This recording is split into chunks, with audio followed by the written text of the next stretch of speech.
આવો કમર સીધી કરીને બેસીશું. બંને હાથ ખોડામાં, આંખો બંધ, શાંત ચિત્ત. વિશ્વવ્યાપી પરમાત્માનું સ્મરણ કરીએ. પ્રાર્થના કરીશું. હે અનંત જગતના સ્વામી, હે અચ્યુત, હે કેશવ, હે મોહન, હે મુરલી મનોહર, હે કરુણાનિધામ, તને કયા નામથી પોકારીએ?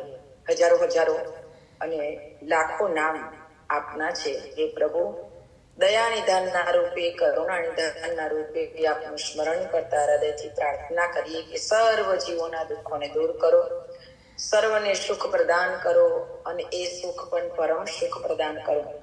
સૌનું સ્વાસ્થ્ય સારું રહે, સૌ આ જગતમાં આવી અને આપણને ગમતા પવિત્ર કર્મ સંપન્ન કરી શકે એવી દિવ્ય પ્રેરણા શક્તિ પ્રદાન કરો. માનવ મજબૂર બનીને પણ સત્કર્મ તરફ પ્રેરિત થાય એવી આપની કૃપા વર્ષાઓ. નાથ, આ સમયમાં મનુષ્ય માત્ર માનવ જન્મને સાર્થક કરી શકે એવી શક્તિ અને પ્રેરણાથી સૌને ભરો. એવી મંગલમય પ્રાર્થના સાથે એક સાથે એક સ્વરમાં ગાયત્રી મહામંત્રનું ઉચ્ચારણ કરીશું. ઓમ ભૂર્ભુવઃ સ્વાહા તત્સવિતુર્વરેણ્યં ભર્ગો દેવસ્ય ધીમહિ ધિયો યો નઃ પ્રચોદયાત્. અનેક જન્મ સંપ્રાપ્ત કર્મેન્દન વિદાયિને આત્મજ્ઞાને જ્ઞાનેન તસ્મૈ શ્રી ગુરવે નમઃ. યા દેવી સર્વભૂતેષુ શ્રદ્ધારૂપેણ સંસ્થિતા નમસ્તસ્યૈ નમસ્તસ્યૈ નમસ્તસ્યૈ નમો નમઃ. પરમ પૂજ્ય ગુરુદેવ પરમનીય માતાજી, આદ્યશક્તિ, વેદ માતા, દેવ માતા, વિશ્વ માતા મા ગાયત્રીના પાવન ચરણારવિંદમાં અનંત કોટી દંડવત પ્રણામ સાથે ઉપસ્થિત તમામ શ્રદ્ધાળુ સ્વાધ્યાયના પરિજન ભાઈ બહેનો, આપ સૌના અંતઃકરણમાં બિરાજીત પરમ ચૈતન્ય સ્વરૂપ પરમાત્માની મારા કોટી કોટી વંદન. સૌને જય ગુરુદેવ. આવો, આ પવિત્ર પાવન દિવસો ચાલી રહ્યા છે. આપના પિતૃઓને તૃપ્ત કરી અને પિતૃઓને અંતરથી, ભાવથી તેમને તૃપ્ત થાય માટે આપણે સૌ કોઈને કોઈ સત્કર્મ કરવા જઈ રહ્યા છે. તેથી કહેવાયું છે શાસ્ત્રોની અંદર કે કદાચ દેવો પ્રસન્ન થાય તો જે આપે એના કરતા પિતૃઓ પ્રસન્ન થાય ને જે આપે ને એ જોડી ક્યારેય ખાલી રહેતી નથી. એટલે પિતૃઓનું સ્મરણ કરી અને જે તે તિથિ હોય એ તિથિ બધા શુભ કર્મ સંપન્ન કરી, વૃક્ષારોપણ કરે, દરિદ્ર નારાયણની સેવા કરે, કોઈને કોઈ પરોપકારનું કામ કરતા જાય. આવા પવિત્ર દિવસોમાં આપણા પિતૃપક્ષ જ્યારે પૂરો થવા જઈ રહ્યો છે ત્યારે હવે આવશે આપણું નવરાત્રી અનુષ્ઠાન. પિતૃઓ માટેની શુભ ભાવનાઓને લઈને આપણે જ્યારે ખૂબ સરસ પરોપકારના કર્મ તરફ આપણે કંઈક એમની સંપત્તિ, કંઈક એમનો સંસ્કાર, કંઈક એમના ગુણ આપણી અંદર સાત પેઢીના જે લોહી રહેલા છે એ લઈ અને આપણે કોઈને કોઈ શુભ કર્મ સંપન્ન કરે છે. એ શુભ કર્મ ફળીભૂત થાય, એ શુભ કર્મ પ્રત્યે આપણને ક્યારે મેં કર્યું છે એવો લગાવ ન રહે, એટલે સાધનાત્મક વાતાવરણ નિર્માણ થાય એ માટે આવે નવરાત્રી આપણી આવી રહી છે. નવરાત્રીની જે સાધના છે એ સાધના બહુ અદ્ભુત અને અનુપમ છે. પરમ પૂજ્ય ગુરુદેવે સમય ઉપર જે સાધનાઓ બતાવી છે એની પાછળનું કારણ છે. આ સમય એક સંધિકાળનો સમય છે. એક ઋતુનું જવું ને બીજી ઋતુનું આવવું. એક ઋતુ જાય ને બીજી ઋતુ આવે તો બીજી ઋતુના આગમનથી એનું વાતાવરણ અને જે ઋતુ જવાની છે એનું વાતાવરણ, એ બેનું મિશ્રણ થાય ને તે સમયે વાતાવરણમાં કંઈક અલગ પ્રકારની ઉર્જા હોય છે. એ સમયે માનવ શરીર ઉપર એક એટેક થવાની સંભાવના છે. તેથી તેવા સમયે પરમ પૂજ્ય ગુરુદેવ આપણને સાધનાઓ બતાવે છે. ચૈત્ર નવરાત્રી અનુષ્ઠાનમાં, આસ્તો નવરાત્રી અનુષ્ઠાનમાં આપણને એ જ સંધિકાળની વેલાની અંદર સાધનાત્મક વાતાવરણમાં જીવવાની વાત બતાવી. કંઈક કરો, કંઈક થઈ શકે એવું કરો. બની શકે તો એ દિવસોની અંદર અલ્પાહાર કરો. કદાચ 2 ટાઈમ ખાવું જ પડે એવું હોય તો એકદમ ઓછું અને એકદમ સાદો ખોરાક રાખો. 9 દિવસ માટે બસ એક સંકલ્પ કરવો પડે આપણે, તો એમાં જવાય, નહીં તો જવાય નહીં. આપણે તો સંકલ્પ કરતા પહેલા જ શું કહીએ, મારે તો બહુ કરવું હોય પણ હવે મારાથી ના થાય. હવે ના થાય એવું આપણે જયારે મનમાં વિચારી લઈએ ને ત્યારે ના થાય. અને હવે એમ વિચારીએ કે ના, આવા દિવસો પાછા ક્યારે આવશે, મારા જિંદગીના કયા દિવસ મારા માટે છેલ્લો છે આપણને ખબર નથી, એટલે કરી જ લેવાનું એમ વિચારીને જયારે સંકલ્પ કરીએ ત્યારે આપણે બધું થાય. 12 ચાલીસાનું અનુષ્ઠાન થઈ શકે, 27 માળાનું અનુષ્ઠાન થઈ શકે, 12 શતક પાઠનું અનુષ્ઠાન થઈ શકે, 12 ગુરુ ગીતા પારાયણનું અનુષ્ઠાન થઈ શકે. આપણને જે યોગ્ય લાગે એ અનુષ્ઠાન આપણે કરી શકીએ. નાના નાના વ્રત એની સાથે આપણને લેવાના. ગુરુદેવ બતાવ્યા કે ભોય ઉપર સુવો, ભોય ઉપર ના સુવાય તો ઓછી ગાદી લઈને ઉપર સુવાનું, પછી ઓછું બોલવાનું, કોઈની નિંદા કૃતિ નહીં કરવાની, બને ત્યાં સુધી કામ પૂરતી જ વાત રાખવાની. ઘણા બધા નિયમો, બને તો આપણું પોતાનું કામ પોતાની જાતે કરી લેવાનું. ઘણી બધી એવી વાતો ગુરુદેવ આપણને સમજાવી છે. તો એ બાબતોને જીવનમાં આપણે ઉતારતા જઈએ તો નાના નાના વ્રતો દ્વારા જીવનમાં આપણે કંઈક આગળ મોટા સંકલ્પમાં પહોંચી શકીએ. માં શારદા મને એમ કહેતા કે અધ્યાત્મની અંદર, ભક્તિના માર્ગની અંદર ક્યારેય એવું નથી કે તમે જ્યાંથી પૂરું કર્યું છે પછી તમે ફરીથી આવો ત્યારે પહેલેથી શરૂ કરવું પડે. આપણે સ્કૂલમાં ભણવા જઈએ, આપણે મરી ગયા અને પહેલો ફરીથી જન્મ લીધો તો પહેલા ધોરણ બનવું પડે, બાલ મંદિરથી બનવું પડે. પણ ભક્તિનો એક, અધ્યાત્મનો એક માર્ગ એવો છે, એમાં તમે જ્યાંથી પૂરું કર્યું હોય ને ત્યાંથી શરૂઆત થઈ જાય. એટલે આજે તમે જુઓ કે નાના નાના બાલ વ્યાસ કેટલા બધા છે. નાની નાની દીકરીઓ, 5-5 વર્ષની દીકરીઓ, 5-5 વર્ષના બાળકો કથા કરે ને કથા કરે એટલે કેવી કરે એમ તમે વિચાર કરતા રહી જાઓ. તો વિચાર કરો કે આ બધું ક્યાંથી આવે છે. તો એનો મતલબ જ એ છે કે આપણે જે ભક્તિનું ભાથું બાંધીએ છે ને એમાં કોઈનો ભાગ છે જ નહીં. એ આપણી જોડે જ આવવાનું છે અને એ જ આપણી જોડે આવશે એટલે આગળ પણ આપણને બહુ ખુશ કરશે અને આપણને ખૂબ આગળ વધારશે. તો અધ્યાત્મ જગતની વાત બહુ ન્યારી છે, નિરાલી છે. એમાં આપણે હંમેશા આગળ ને આગળ વધવાનો પ્રયત્ન કરવો જોઈએ. જો એમાં આગળ વધીશું તો અવશ્ય આપણા જીવનમાં આપણને કંઈક ને કંઈક એવું મળતું રહેશે. પણ સાથે ગુરુદેવના આશીર્વાદ હોય ને તો આપણે ના ધાર્યું હોય ને એવું આપણને ફળ મળી શકે. ફળની આશાથી નથી કરવાનું, પણ કહેવાનો મતલબ કે આપણને એનો એવો અનુભવ થઈ શકે કે જે આપણે કલ્પના પણ ના કરી હોય. આની અંદર આ અનુષ્ઠાન જે છે ને એમાં આપણી શ્રદ્ધા પ્રબળ હોવી જોઈએ. શ્રદ્ધા પ્રબળ હશે ને તો ક્યારેય આપણે નાસીપાસ થઈ શકવાના નથી. એટલે આપણને શેની જરૂર છે તો ગુરુદેવ, પરમ પૂજ્ય ગુરુદેવ અને પરમવંદનીય માતાજીનું જ સ્વરૂપ આપણે યાદ કરવાનું. પરમ પૂજ્ય ગુરુદેવ એટલે પ્રખર પ્રજ્ઞા અને પરમ વંદનીય માતાજી એટલે સજલ શ્રદ્ધા. આ બે જ વસ્તુ આપણા જીવનને જ્યાં પહોંચવું છે ને તે ગંતવ્ય સ્થાન સુધી પહોંચાડી શકે છે. એટલે આપણે દરેક પ્રખર પ્રજ્ઞાને જાગૃત કરવાની છે એટલે ગુરુજીને યાદ કરવાના છે, અને સજલ શ્રદ્ધાને જાગૃત કરવાની છે એટલે માતાજીનું સ્મરણ કરવાનું છે. એટલે આ પરમ પૂજ્ય ગુરુદેવ અને પરમવંદનીય માતાજીના જીવનને આપણે બની શકે એટલું એનું ચિંતન મનન કરવાનું છે. એમાંથી આપણે શું કરવું જોઈએ અને એમાંથી આપણે શું પ્રેરણા લેવી જોઈએ એ આપણે વિચારવાનું છે. અને એ વિચારીને જયારે આપણે ચાલીશું, આપણે વિચાર કરીએ કે 15 વર્ષની ઉંમરથી પરમ પૂજ્ય ગુરુદેવ જવની રોટલી ખાઈને આટલું બધું કામ કરી શકતા હોય તો આપણે ના કરી શકીએ? આવો વિચાર જો આપણે કરીએ તો કરી જ શકાય. પરમવંદનીય માતાજી બાલ્ય અવસ્થાથી જ અડધી રાતના ઉઠી જતા હતા, શિવ ઉપાસનાની અંદર બેસી જતા હતા, એ ધ્યાન મગ્ન બની જતા હતા. જો એમને થઈ શકતું હોય તો આપણે એમના સહારે જીવનારા હોઈએ, આપણે એના શરણમાં રહેનારા હોઈએ તો આપણા ઉપર એ કૃપા નહીં કરે? આપણાથી નહીં થઈ શકે? જરૂર થઈ શકશે. કારણ કે આ સમયમાં કરેલી સાધના એ આખા વર્ષની સાધનાના જે ફળ મળે ને એ આ 9 દિવસની અંદર આપણને પ્રાપ્ત થાય છે. આખું વર્ષ ખાવું હોય તો અથાનું દર મહિને બનાવવું પડે. આખું વર્ષ અથાનું ખાવા માટે આપણે એક સીઝન આવે એટલે અથાનું બનાવી બરણી ભરી દઈએ, સીઝન આવે એટલે ઘઉં ભરી દઈએ, સીઝન આવે એટલે ચોખા ભરી દઈએ. જો કે હવે બધા પેકેટો મળવા માંડ્યા એટલે બધા એવી રીતે લાવવા માંડ્યા. એટલે નિત્ય ઉપાસના છે આપણી. એ પેકેટો વાળું શરૂ થયું એ નિત્ય ઉપાસના આપણી. પણ જે વસ્તુ ભરવા જેવી હોય ને એ તો આપણે ભરવી જ પડે. એટલે આ અનુષ્ઠાન એ આપણા વર્ષની એનર્જીને એકત્રિત કરવા માટેની સાધના છે. તો આખા વર્ષ સ્વસ્થ રહેવું હોય, તંદુરસ્ત રહેવું હોય તો એમાં 4 અનુષ્ઠાન આપણને બતાવે છે. કારણ કે આપણા દેશની અંદર 8 ઋતુઓ છે, હે ને? એટલે એની અંદર આપણે જવું હોય, બધાની અંદર દરેકની 3 ઋતુ ને 3-3ની 2 બતાવવામાં આવી. તો એ રીતે 6 ઋતુઓ છે. તો એ રીતે આપણને 4 અનુષ્ઠાન બતાવે છે. એમાં 2 અનુષ્ઠાન આપણે જાણીએ છીએ, ચૈત્ર નવરાત્રી અને આસો નવરાત્રી. 2 અનુષ્ઠાન ગુપ્ત નવરાત્રી છે. મહા મહિનાની નવરાત્રી ને જેઠ મહિનાની નવરાત્રી એ ગુપ્ત છે. એ જે કરે છે તે કરે છે.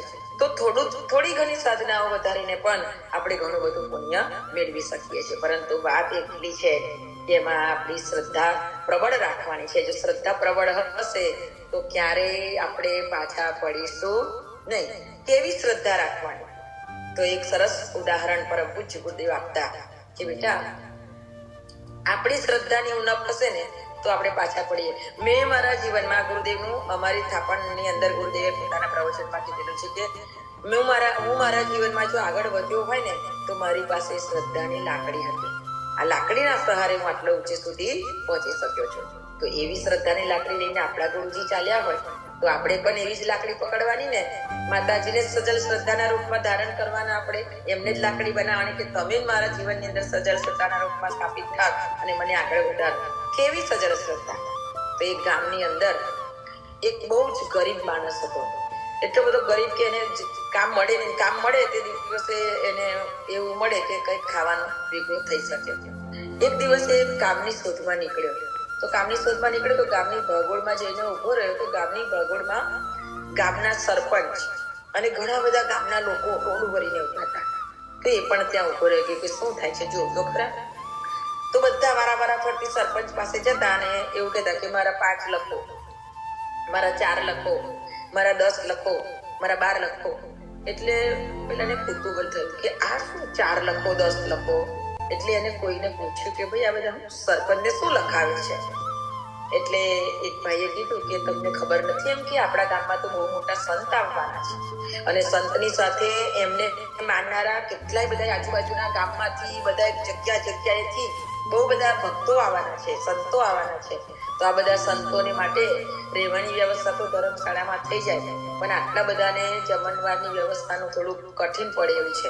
એટલે જેને જેટલી વ્યવસ્થા થાય એટલી લખાવી જાય કે મારી ઘેર 4 મોકલજો, મારી ઘેર 6 મોકલજો, મારી ઘેર 2 મોકલજો, મારી ઘેર 12 મોકલજો.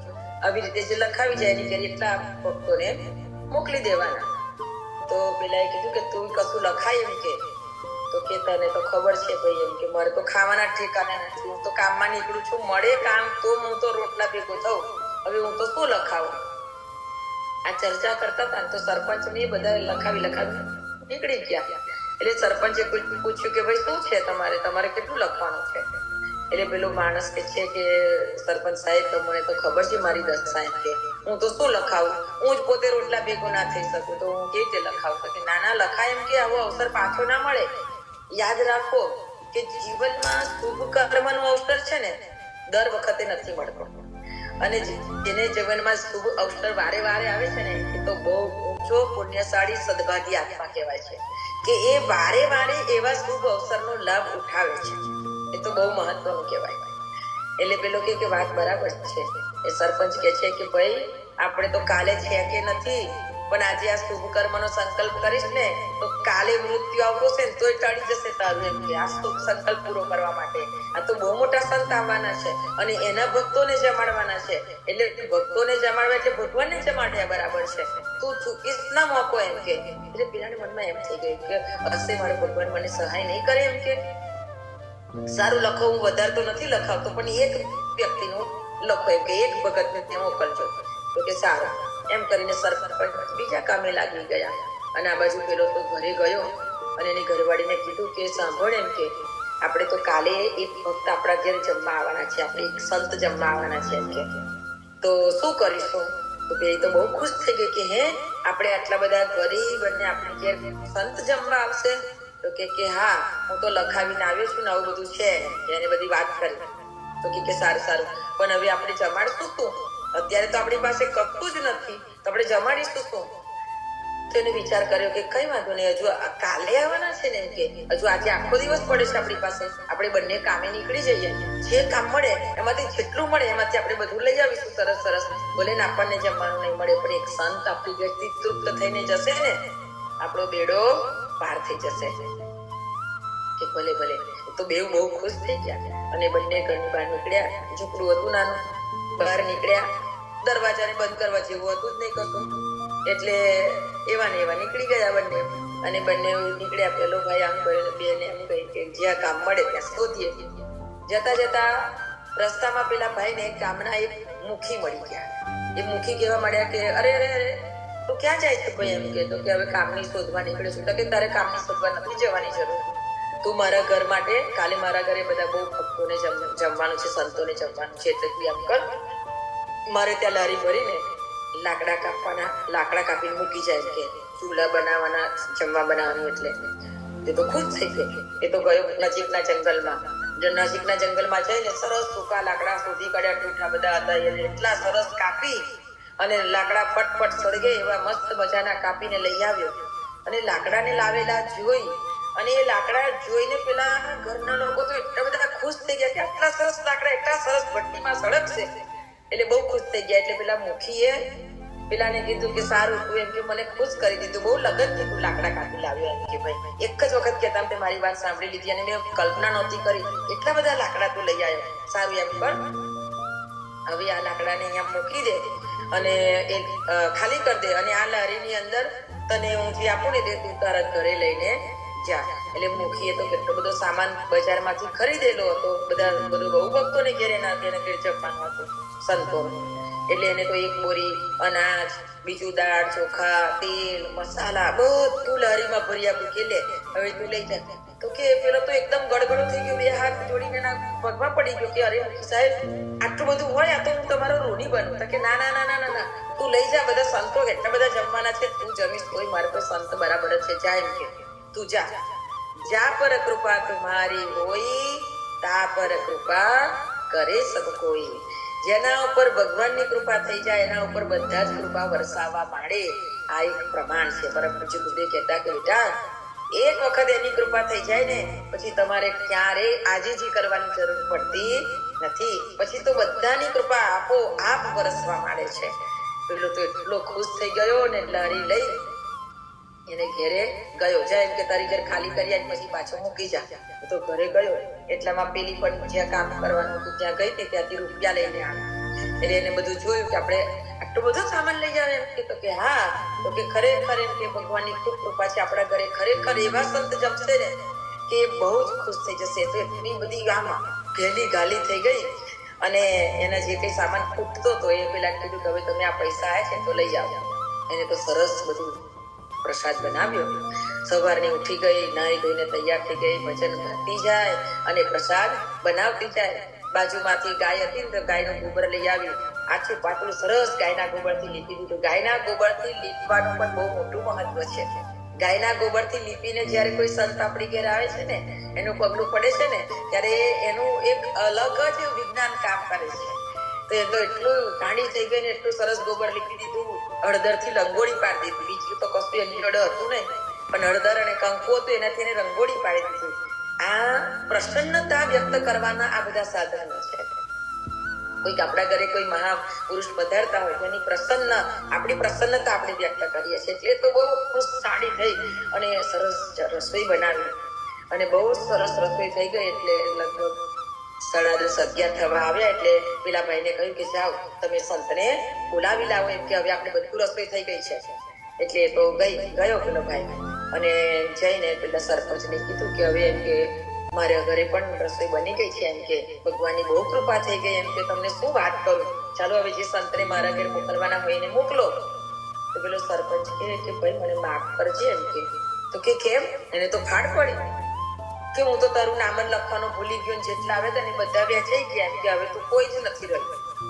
એટલે પેલો તો એટલો બધો નિરાશ થઈ ગયો કે હે, આટલી બધી મહેનત કરીને કેટલી ગાડા ઘેલા થઈને અમે તો કેટલી સરસ રસોઈ બનાવી, મારી પત્ની તો કેટલી ઘોડી, કેટલી બધી ખુશ થઈ અને એને તો રસોઈ બનાવી અને એ રસોઈ બનાવીને એને જો બધાને એ ખવડાવવાનો એટલો ભાવ હતો અને એ ભાવથી એને જે બનાવ્યું અને હવે શું થશે એમ એને તો એટલું બધું અંદરથી દુઃખ થવા માંડ્યું કે હવે શું કરીશ. એ તો સરપંચ કે ભાઈ વાત સાચી છે તારી કે તને દુઃખ થાય, પણ એમ કે હવે હું શું કરું. તે મને લખવા કીધું તું પણ હું તો બીજા કામમાં ગયો ને તો હું તો વાત જ ભૂલી ગયો, એમ કે હવે શું કરું. એટલે પેલો દુઃખી થતો ઘરે ગયો, ભગવાનને યાદ કરે છે કે હે પ્રભુ, ખરેખર અમે એક સાચી ઈચ્છાથી સાચી શ્રદ્ધાથી તમને નોતરું આપ્યું હોય ને તો મારા ઘરે તમારે જમવા તો આવવું જ પડે પ્રભુ. તો જતા જતા રસ્તામાં એક ઝાડ નીચે એક સંત બેઠા હતા અને કેટલાક શિષ્યોની સાથે સત્સંગ કરતા હતા. એ તો એને જોઈને ખુશ થઈ ગયો અને દોડતો દોડતો ત્યાં ગયો અને સંતના ચરણ પકડી લીધા. ભલે સત્સંગ ચાલુ હતો અને પગ પકડી લીધા, ચરણ પકડી લીધા કે હું બહુ દુખિયારો છે, કે બહુ જ દુખિયારો છે, તમે મારું દુઃખ દૂર કરો, મારું દુઃખ દૂર કરો. કઈ રડવા માંડ્યો. એટલે સંતે કીધું કે બેટા શાંત થઈ જા, તને શાનું દુઃખ છે એ તો કે પહેલા, પછી હું તારું દુઃખ દૂર કરું ને. એટલે કે ગમે તે થાય, તમે હમણાં મારી ઘેર પ્રસાદ લેવા ચાલો, હમણાં મારી ઘેર પ્રસાદ લેવા ચાલો. બસ મારું એટલું જ દુઃખ છે કે તમે પ્રસાદ લેવા આવો ને એટલે મને સુખ થાય. ત્યાં બેઠેલા સંત ઉભા થઈ ગયા, સત્સંગ અધૂરો છોડી દીધો. ઉભા થઈ કે ચાલ એની ઘેર ગયા, એના ઘરે ગયા અને આહા જેવા એના ઘરે સંત પધારે છે તો સુગંધિત વાયુ પ્રવાહિત થવા લાગ્યો. આખું વાતાવરણ બદલાઈ ગયું, દિવ્ય વાતાવરણ ચમકાર થવા લાગ્યો. ગાડી ઘેલી થયેલી એની પત્ની તો ગંગાજળનો લોટો ભરી લાવી, ચરણમાં જલ રેડ્યું છે, ચરણ ધોઈ અને પ્રણામ કર્યા છે. આવો મારા પ્રભુ, આવો મારા પ્રભુ કરીને આસન ઉપર બેસાડે છે અને આસન ઉપર બેસાડે છે. સરસ મજાની થાળી પીરસે છે, જે બનાવ્યું હતું ભાત બધું પીરસી દીધું અને પંખો લઈને બેઠીએ તો પંખો નાખવા. સંત જમે છે, સંત જમે છે, પ્રસાદ લીધો છે, હાથ ધોયા અને સંત ઉભા થાય છે અને કહે છે કે તમને ખૂબ ખૂબ ભગવાનના આશીર્વાદ રહે બેટા, તમે ખૂબ ખુશ થાવ, ખૂબ પ્રસન્ન થાવ, એમ કરી અને સંત ચાલ્યા જાય છે. સંત જાય છે એટલે સંત એમનું કમંડલ ત્યાં મૂકીને જાય છે. પેલો તો બધું એવો થઈ ગયો કે શું કરીએ, અને બહુ આશીર્વાદ લીધા અને પછી અંદર જઈને સંતનું જે વધેલું એમના માટે બનાવ્યું હતું ને, એના ભક્તિ બનાવ્યું હતું એમના માટે થઈને, એટલે જે વધેલી રસોઈ હતી એ જમ્યા. જમીન ઉભા થાય છે તો એકદમ પેલાની નજર પડી કમંડલ ઉપર. ઓહો, આ તો કમંડલ ભૂલી ગયા. એમ કે એ તો દોડ્યો કમંડલ લઈને બહાર નીકળ્યો અને બહાર નીકળી અને જુએ છે તો ક્યાંય સંત દેખાતા નથી. એટલે વિચાર કર્યો કે સંતે મને પ્રસાદી આપી છે, ચાલો જેવી એમની ઈચ્છા એમ કરી અને એ ઘરમાં જાય છે અને ઘરમાં બેસીને એમનું સ્મરણ કરે છે. જમતા હતા તેનું ધ્યાન કરે છે, એમના દર્શન કર્યા તેનું ધ્યાન કરે છે. એ જ્યાં જઈને બેઠો હતો સંતને બોલાવવા માટે, એ જગ્યા ઉપર સંત કેવા બેઠા હતા એ બધું એના ધ્યાનમાં મગ્ન બની ગયું. જ્યારે આપણે કોઈ વિશેષ વ્યક્તિને મળીએ ને ત્યારે એ ચિત્ર પટલ આપણા હૃદય અંતરની અંદર આપણે યાદ રાખવા અને જ્યારે એકાંતમાં બેસે ત્યારે એ છબીને એવી નિહાળવાની કે આપણી અંદર ખરેખર એનો એક અનુભવ થાય. પેલો તો એનામાં મસ્ત બની ગયો, પેલી બેન પણ એવી સરસ એ થઈ ગઈ. ત્યાં તો આખા ગામનું ટોળું દોડીને આવ્યું. ટોળાનો અવાજ આવ્યો એટલે પેલા લોકો બહાર નીકળ્યા કે શું થયું. તો પેલા બધા આવીને પેલાના ઘર આગળ આવીને ઝૂકીને નમન કરવા લાગ્યા. અલા ભાઈ તમે શું કરો છો? ઘણા લોકો તો પેલા ગરીબ માણસના પગમાં પડવા માંડ્યા, આરોટવા માંડ્યા, ભાઈ તું તો ખરેખર દિવ્ય આત્મા છે, અમારા ગામનો એક સદભાગી આત્મા છે. તો કે પણ થયું શું એ તો કહો, આવું બધું શું કામ કરો છો તમે? તો કે જે સંત આપણા નગરમાં આવવાના હતા ને એ સંત કોના ઘરે પ્રસાદ લેશે એ કઈ નક્કી નતું. એ સંતે પ્રસાદ તારા ઘરે લીધો. તો એ કોણ હતા? એ ગુરુ નાનક દેવજી હતા, જેને લીધે બધા તરસતા હતા કે ઘણા એમ વિચાર્યું કે હું 50 ને બોલાવું, 500 માણસને જમાડું, આટલા સંતોને જમાડું, તે જેથી કરીને મારી ઘેર ગુરુ નાનકજી પધારે અને વધારે સંતોને વ્યવસ્થા કરી છે. એટલે બધા એટલી બધી વ્યવસ્થામાં પડ્યા હતા.